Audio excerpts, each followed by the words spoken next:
السلام علیکم، میرا نام ہے ذیشان عثمانی۔ اس ویڈیو کا ٹاپک بڑا خطرناک ہے اور وہ ہے آگہی کا عذاب۔ میرے دوست ہیں، وہ کہتے ہیں کہ جو آگہی ہے یہ آگ ہی ہے، بندہ اس میں جل کے کندن بن جاتا ہے اور سامنے کسی کو نظر نہیں آتا کہ بندے پہ کیا گزر رہی ہے۔ وہ شاعر کہتا ہے کہ عجب مسئلہ ہے درپیش، عجب مسئلہ ہے درپیش، علم کو آگہی سے خطرہ ہے۔ یہ بڑی عجیب کیفیت، بڑی عجیب منزل ہوتی ہے جب مل جائے کسی کو۔ میرا دوست عبداللہ کہتا ہے تو سارا علم جل کے خاکستر ہو جاتا ہے۔ خاکساری کی انتہا کر دی، خاکساری کی انتہا کر دی، خاک ہو کر بچھڑ گیا مجھ سے۔ واصف علی واصف کہتے ہیں معلوم ہے اتنا کہ ہمیں کچھ نہیں معلوم، معلوم ہے اتنا کہ ہمیں کچھ نہیں معلوم، جانا ہے کہ کیا جانے گا جو جان گیا ہے۔ یہ آگہی جب لوگوں کو مل جاتی ہے نا تو اس کے بہت سارے نقصانات ہوتے ہیں بھیا۔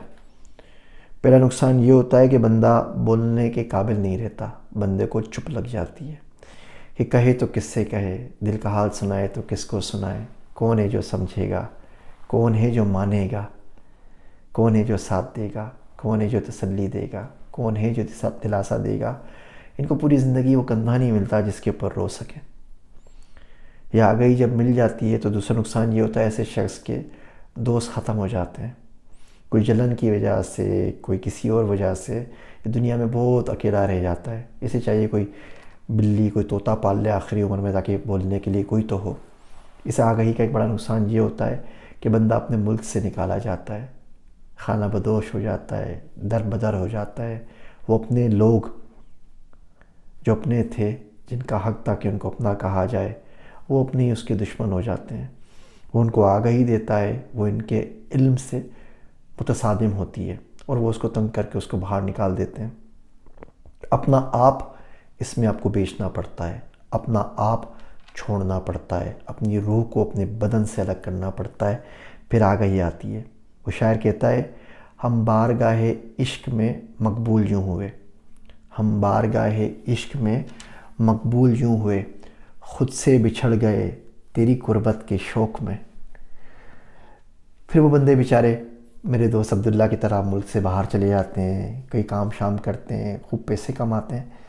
وہ واقعہ یاد ہے عبداللہ کا، ایک جگہ جاب انٹرویو کے لیے گیا تو عجیب سی ڈم قسم کی جاب تھی، کوئی اس میں دین دنیا کا زیادہ فائدہ نہیں تھا۔ دنیا کا تو تھا، چلے پیسے اچھے مل رہے تھے، لیکن باقی کوئی دل کی کوئی جاب نہیں تھی، مجبوری میں کر رہا تھا۔ تو جب نیگوسیشن کی باری آئی مینیجر کی تو اس نے ان کو بولا کہ بھئی یہ میرے ریٹ ہیں، اس سے کم میں نہیں لوں گا۔ تو اس نے بولا کہ نہیں، کچھ پیسے کم کر لو۔ تو اس نے ان کو شعر سنایا، خیر انگریزوں کو کیا سمجھ میں آتا ہے تو بعد میں ٹرانسلیشن کر کے سنانا پڑا۔ وہ شعر تھا کہ میری آنکھوں کے دام پورے دو، میری آنکھوں کے دام پورے دو، میں نے خوابوں سمیت بیچی ہیں۔ کوئی لوگ زندگی میں مل جائیں جو حکمت کی بات کریں، جو دانائی کی بات کریں، جو آگہی کی بات کریں، تو کوشش کریں کہ بولنا بند کر دیں، خاموشی سے آنکھ بند کر کے سکون سے ان کی بات سن لیں۔